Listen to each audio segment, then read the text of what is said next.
Chers internautes, bonjour. Je dis également bonjour à mes deux collègues, le pasteur Gabriel Goléa, ainsi que le pasteur José Boulet. Bonjour Anne. Nous sommes vraiment contents de vous avoir aujourd'hui pour pouvoir échanger autour du livre des Actes. Mais je crois qu'avant toute chose, nous allons d'abord prier. Est-ce que tu veux bien prier, s'il te plaît? Volontiers. José, merci.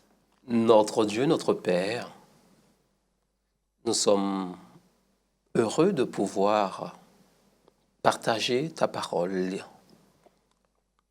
pouvoir comprendre ce que tu dis, ce que tu veux nous enseigner. Nous voulons qu'au travers de ce temps, nous remettre simplement sous ta coupole, sous ta gouvernance et vouloir expérimenter, comme les disciples ont expérimenté, l'action de ton esprit. Amen. Que ce soit pour nous et que ce soit pour les internautes qui nous écoutent. Que ton Esprit Saint dirige ce temps pour ta gloire au nom de Jésus. Amen. Amen. Nous avons eu un trimestre absolument passionnant. J'espère que vous en avez bien profité autour des prophéties. C'était vraiment très, très intéressant. Et on enchaîne avec un nouveau trimestre sur un livre également passionnant et très intéressant aussi, le livre des Actes des Apôtres. Alors, juste deux mots à propos de ce livre. Je trouve ce livre d'une importance capitale parce que c'est un livre qui va nous relater comment est-ce que tout a commencé. Et on a besoin de savoir comment les choses commencent. Surtout aujourd'hui, en 2018, on a besoin de savoir comment les choses ont commencé pour pouvoir s'inscrire dans une certaine continuité. Et je me suis dit, en préparant notre échange d'aujourd'hui, mais qu'est-ce que ça aurait été si nous n'avions pas ce livre des Actes? On serait dans des spéculations, des légendes, n'est-ce pas? Mais ce livre nous raconte comment tout a commencé. La première chose qu'on peut remarquer, c'est que l'auteur du livre des Actes, Luc, est aussi l'auteur de l'Évangile. Et le destinataire des deux livres est également le même. Un certain Théophile, certainement donc un notable d'éducation, de culture grecque, ami de Luc, et qui était très certainement nouveau converti. Et donc, il y a dans ces deux livres certainement des liens, une certaine continuité. Alors, en comparant la fin de l'évangile de Luc et le début du livre des Actes, quel lien est-ce que vous verriez entre ces deux livres qui nous permettraient de passer de l'un à l'autre et entrer dans ce livre des Actes? Qui veut commencer? Gabriel? Effectivement, nous sommes devant un ouvrage particulier. C'est le deuxième volume. Le premier, c'est l'Évangile. Là, nous sommes devant le livre des Actes, qui est un genre littéraire particulier. Nous avons des évangiles, nous avons des épîtres, et là, nous avons une narration, un récit qui narre ce qui s'est passé, avec un triple objectif, et ça sera intéressant de faire une recherche thématique sur ces sujets, sur l'autorité du Père, Dieu le Père, sur l'exaltation du Fils, et aussi la puissance et les prodiges qui sont donnés par l'Esprit de Dieu. Et en même temps, on assiste à la naissance de la communauté chrétienne.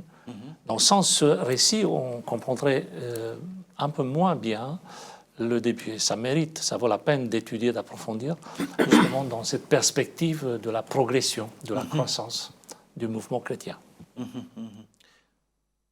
Moi, ça me rappelle un feuilleton, comme les feuilletons. C'est-à-dire que il y a un épisode qui se termine, et puis on recommence le prochain en relatant un peu ce qui s'est passé dans l'ancien, et hop, il y a la continuité, pour pouvoir ne pas perdre le fil. Quand je lis le livre des Actes, on commence par la fin de l'évangile de Luc, c'est-à-dire Jésus qui est ressuscité, Jésus qui est avec les disciples, et Jésus qui part maintenant, et ensuite, quand Jésus part, on voit la continuité, c'est-à-dire le fruit de ce qu'il a amené. Oui, c'est ça. Donc, il y a l'évangile, donc le Maître, le Seigneur qui est là, et qui forme des disciples, donc Jésus qui meurt, qui ressuscite, Et le livre reprend, Jésus étant ressuscité avec les disciples. Qu'est-ce qui se passe pour pouvoir montrer qu'il y a le lien entre les deux? C'est Jésus. C'est Jésus. Et quand Jésus va partir, on va voir que Jésus ne nous laisse pas seuls. Le Saint-Esprit va poursuivre. Donc c'est une continuité. Oui, une espèce de jonction et en même temps une rampe de lancement pour le livre des Actes. Alors, si vous voulez bien, Gabriel, tu veux le verset 8 souligne un petit peu cette progression télescopique, c'est emboîtée étape après étape, en disant que voilà, le texte dit: vous serez mes témoins à Jérusalem, dans toute la Judée et en Samarie et jusqu'aux extrémités de la terre. Le point de départ, c'est Jérusalem, mais après on assiste étape par étape jusqu'aux extrémités de la terre connue de l'époque, ce qui est quand même un exploit extraordinaire de voir cette expansion, ce développement. Alors c'est bien que tu soulignes ça, parce que c'est justement ce que je voulais vous montrer aussi, que j'ai remarqué, c'est que dans Luc 24, 47, on nous dit que le changement radical pour le pardon des péchés serait proclamé en son nom à toutes les nations, à commencer par Jérusalem, vous en êtes témoins. Et effectivement, Acte 1, verset 8, que tu viens de citer, reprend exactement les mêmes termes, les mêmes mots, et il est bien question aussi de témoignage. C'est l'enchaînement entre les deux volumes. Il y a vraiment cet enchaînement. Alors donc, ce livre des Actes se place vraiment dans la continuité de l'œuvre accomplie par le Christ. On a la promesse d'un Christ qui ressuscite, et puis on va voir la suite, quels sont les effets de cette résurrection. Exactement. Et quelque part, c'est un petit peu réconfortant, je ne sais pas comment vous vous sentez par rapport à ça, mais je parle pour moi, de commencer le livre des Actes avec le Christ qui est là, avec ses disciples.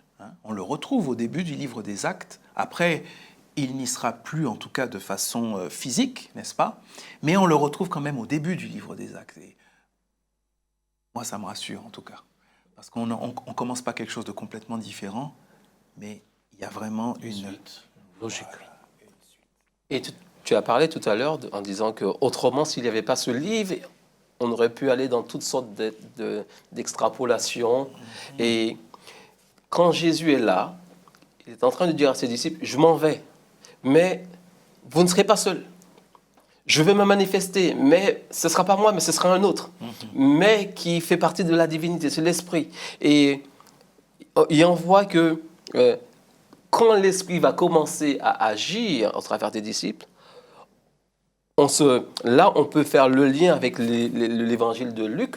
On se dit, ce que l'on voit là maintenant, Jésus l'avait dit, donc c'est une continuité. C'est ça. Donc on est, on poursuit. Alors, on va avancer encore un petit peu. Au début du livre des Actes, Satan a été vaincu à la croix, ça on l'a bien compris. Jésus est ressuscité, il se montre à ses disciples, qui le constatent, il a affermi leur foi. Jésus avait beaucoup parlé pendant son ministère du royaume des cieux ou du royaume de Dieu. Et donc, c'est presque logiquement encore cette idée de continuité qu'au début du livre des Actes, on retrouve les disciples qui sont préoccupés par l'avènement de ce fameux royaume des cieux. Ok ? Et d'après la réponse de Jésus du début du livre des Actes, manifestement, ce royaume des cieux, en tout cas tel que les disciples l'attendaient, n'était pas d'actualité. Pas encore. Il devait être préparé. Ma question, c'est comment est-ce que ce royaume des cieux devait être préparé, d'après ce premier chapitre du livre des Actes? Qui voudrait donner des éléments de réponse? Gabriel. La démarche des disciples est une démarche de foi dans laquelle ce qui est important, c'est le maître. Être toujours avec le maître. Ce n'était pas dans l'intention des disciples de fonder une église dans le sens s'installer sur terre, mais créer les conditions pour que l'Esprit de Dieu puisse les unir à Jésus. La notion du temps est secondaire à la limite. La notion de distance également, parce que l'Esprit de Dieu est présent, il remplace Jésus même si physiquement on n'est pas là. Donc ce qui compte, c'est d'être en lien dans cette proximité avec Jésus-Christ. Après, les choses vont se compliquer notamment pour les disciples qui sont dans une attente immédiate, qui attendent que ce royaume s'installe. Et qui ne voient peut-être pas pourquoi il faudrait attendre. Non, pour Puisque eux, c'est... la croix a eu lieu, la résurrection Absolument. a eu lieu, quelque part, ils La se prophétie disent... devait être accomplie. Pour eux, c'est dans l'immédiat, c'est tout de suite. Et même, ils ont du mal à intégrer en quelconque retard. C'est Mais ça. ce qui compte, c'est la fidélité vis-à-vis du Maître. Vous vous souvenez ce que ces anges ont dit, le même Jésus que vous voyez maintenant en allant au ciel, le même reviendra. C'est ça. Donc ce qui compte, c'est de garder fraîche comme image dans notre mémoire, dans l'attente, ce Jésus qui part et ce Jésus qui revient. Mais ils ont peut-être dû se poser la question, mais pourquoi faut-il attendre? Pourquoi s'en va-t-il alors qu'il a vaincu, que tout a été fait, tout est accompli? C'est ce que Jésus dit. Pourquoi attendre? Comment est-ce que vous expliqueriez ce délai entre la victoire à la croix et finalement le moment où le royaume des cieux sera instauré de façon tangible, visible? Comment vous expliquez ça? Je crois que lorsqu'on devient chrétien, et on voit les récits, on voit tout ce qui se passe, on se projette. On se projette en se disant, si Dieu est avec dans ma vie, telle chose va se passer, je vais faire comme ça. C'est-à-dire qu'il y a des résolutions qui nous paraissent saines pour la cause de Dieu, qu'on se dit, on va faire comme ça, on va faire comme ça.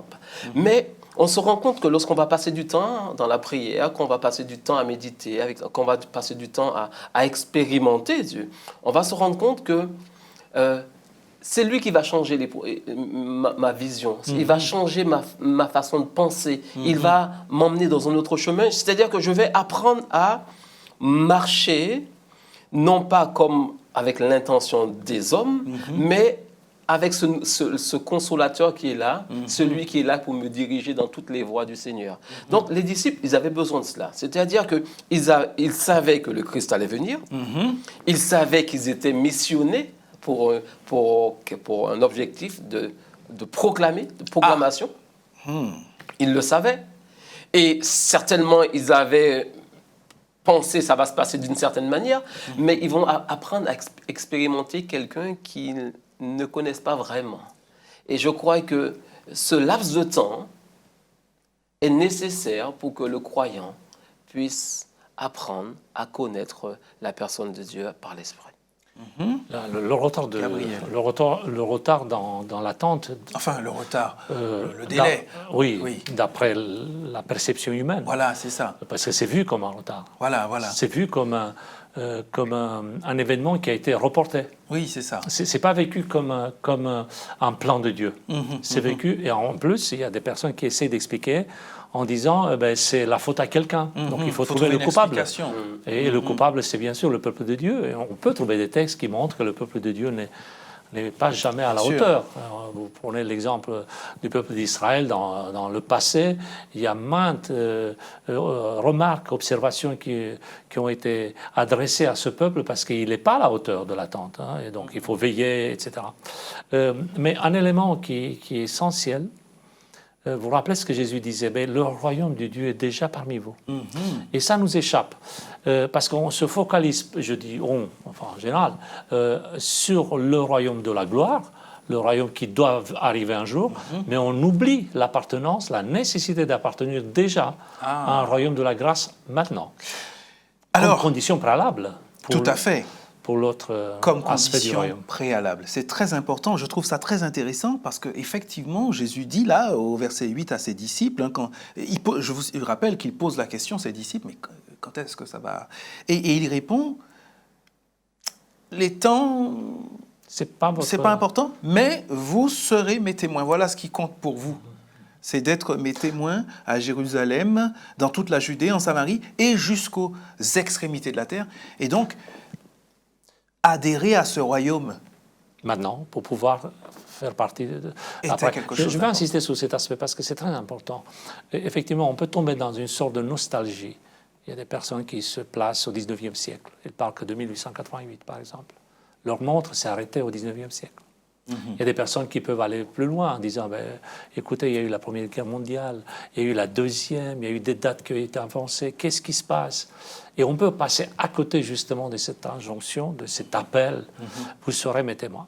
Et là, je fais un lien direct entre une attente passive, une attente vraiment qui ne produit rien. Même culpabilisatrice, du style à cause de, regardez ce qui se passe, il y a de la guerre, il y a des conséquences négatives, le monde va mal, etc. On peut se plaindre de ça, ou bien saisir l'occasion que nous avons, justement parce que le temps, la grâce est vraiment limité, et de se dire, puisque nous avons ce temps-là, profitons, entre guillemets, au maximum pour être des témoins, c'est-à-dire engagés pour prêcher la bonne parole à ceux qui en ont besoin. Et pour le reste, j'en termine. Oui. Pour le reste, notre horloge, c'est notre horloge. Mais Dieu a son horloge à lui.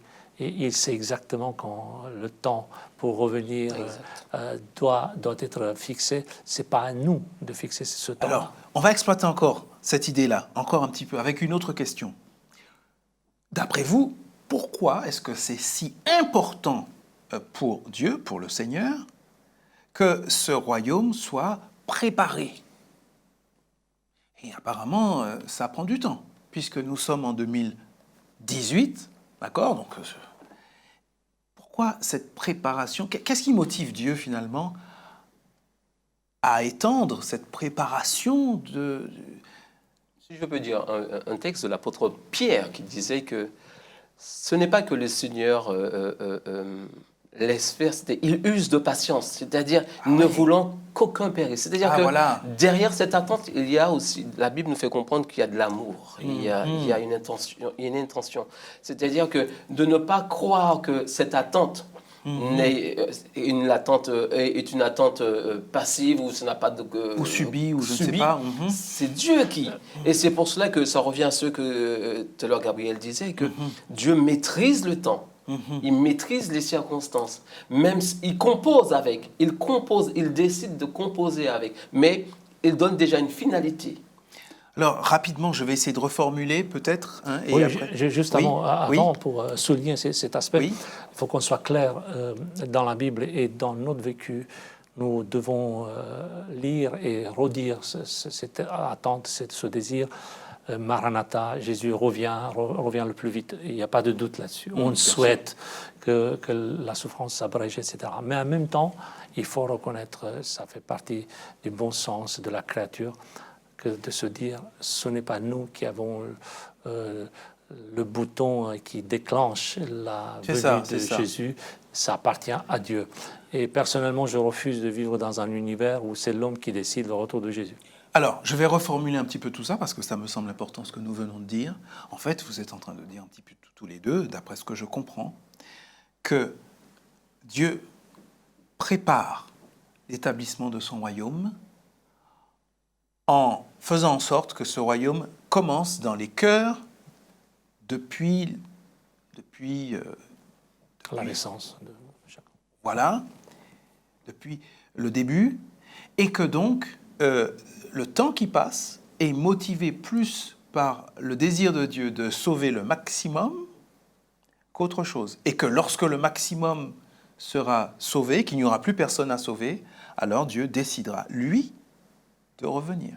C'est un petit peu ça? Oui, il faut ajouter ça aussi... change fondamentalement peut-être la vision de Dieu, que certains pourraient avoir. Voilà, la logique de Dieu n'est pas la nôtre. Il peut y avoir des aspects que nous ne maîtrisons pas, qui relèvent de l'autorité de Dieu.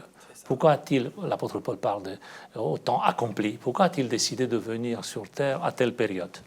Sous Ponce Pilate, vous vous souvenez de la formulation de Luc, justement. Pourquoi a-t-il décidé à ce moment-là, à l'accomplissement, etc. Donc il y a une maîtrise du temps qui lui appartient. Après, les prophéties dont tu faisais mention tout à l'heure sont là pour nous aider à mieux comprendre l'environnement dans lequel nous sommes.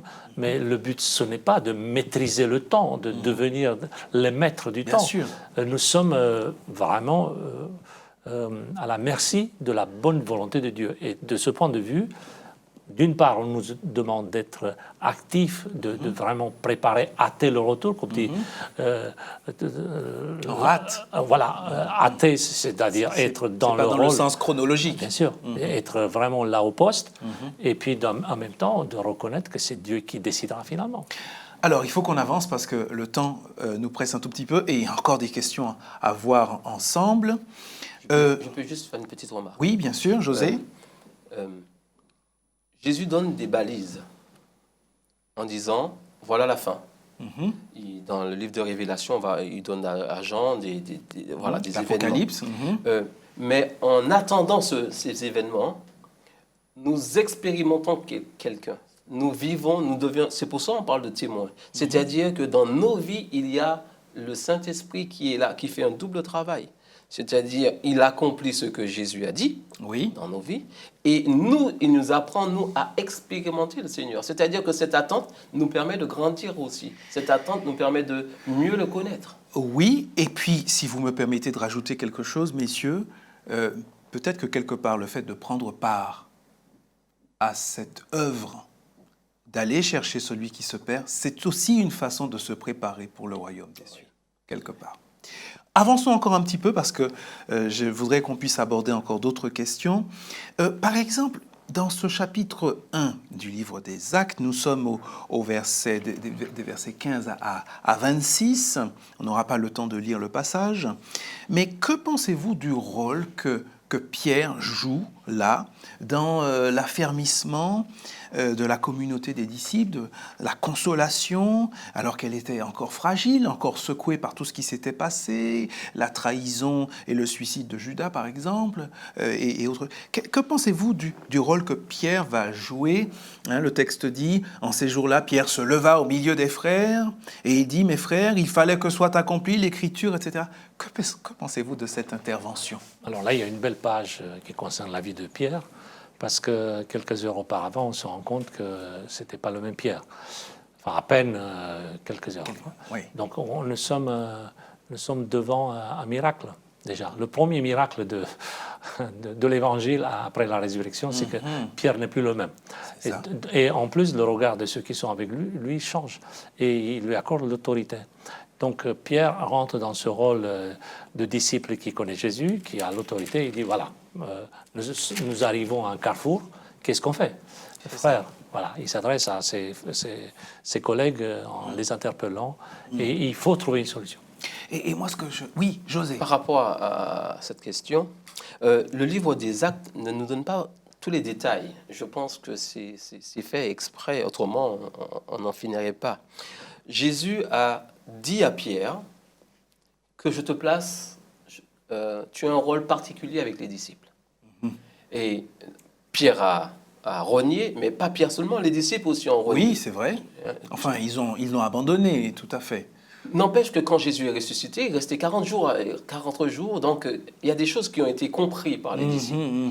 Et je peux croire que, bien sûr, ils vont prendre du temps pour attendre l'Esprit de Dieu, mais je peux croire que le temps que Jésus va passer avec eux va consolider pas mal de choses. Et c'est pour cela que Pierre va prendre conscience que quand Jésus fait une promesse, il est en mesure de réaliser la promesse. C'est-à-dire quand Jésus ou le Saint-Esprit met à part, il donne aussi tous les attributs, tous les dons nécessaires pour pouvoir accomplir ce qu'il dit.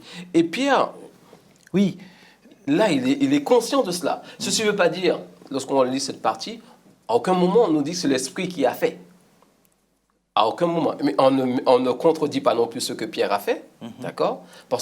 Mais on est en train de voir qu'il prend à cœur cela. Alors, je rebondis rapidement pour vous dire simplement, on a commencé avec le parallèle entre Actes et Luc. Et effectivement, Luc va nous dire au chapitre 22, c'est Jésus qui parle à Pierre et il dit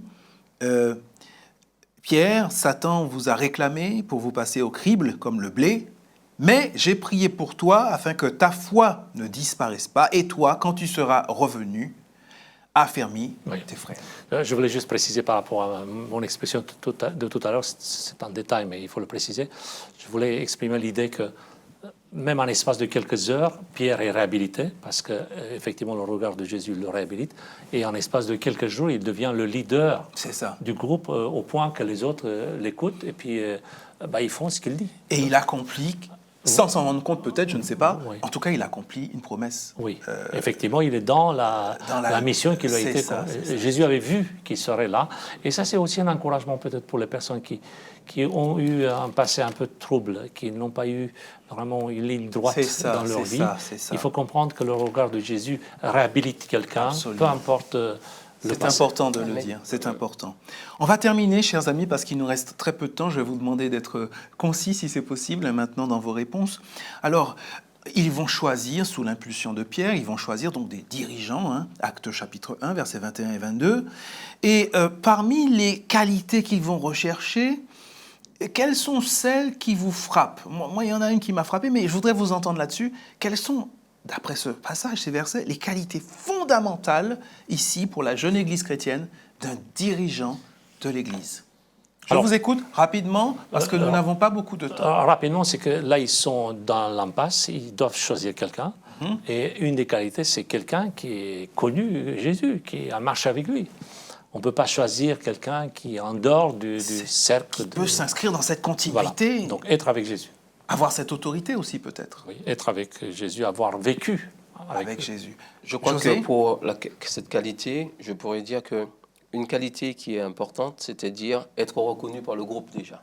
Oui. Être reconnu par le groupe. Donc là, on est dans l'Église. L'Église reconnaît un Pierre, reconnaît un leader. On reconnaît, voilà. La deuxième chose... celui qui, dans l'Église, qui est aussi appelé à être un leader, soit être quelqu'un qui a rencontré aussi le maître. S'il n'a pas rencontré le maître, il est leader de lui-même. Il ne relaye pas. Et dans cette troisième partie, je pourrais aussi voir que les leaders, ce sont des hommes qui sont aussi voués à la prière, qui sont spirituels. Alors aujourd'hui, ce sera le mot de la fin, en 2018, qui a connu Jésus, je veux dire, comme les apôtres l'ont connu? Personne. Alors comment pourrions-nous actualiser donc ça, en des mots simples? Actualisons ça, un leader de l'Église, actualisons. C'est l'expérience personnelle, qui est d'ordre antérieur, bien sûr, mais dont les fruits, les résultats sont... Qui doit se voir, oui. On peut dire, lui, il est vraiment... ça signifie humilité, partage, esprit de service, on est là pour Dieu. Si on va dans la continuité du livre de Luc et d'Actes, c'est-à-dire un leader sera aussi celui qui sera dirigé par l'Esprit lui-même, parce que c'est l'Esprit qui est censé nous emmener dans les pas du Christ. Ce sera le mot de la fin. Chers amis, vous voyez qu'il y a beaucoup de choses très intéressantes dans cette étude de cette semaine. Nous souhaitons vraiment que vous puissiez en tirer le meilleur et que le Seigneur nous bénisse dans ce sens.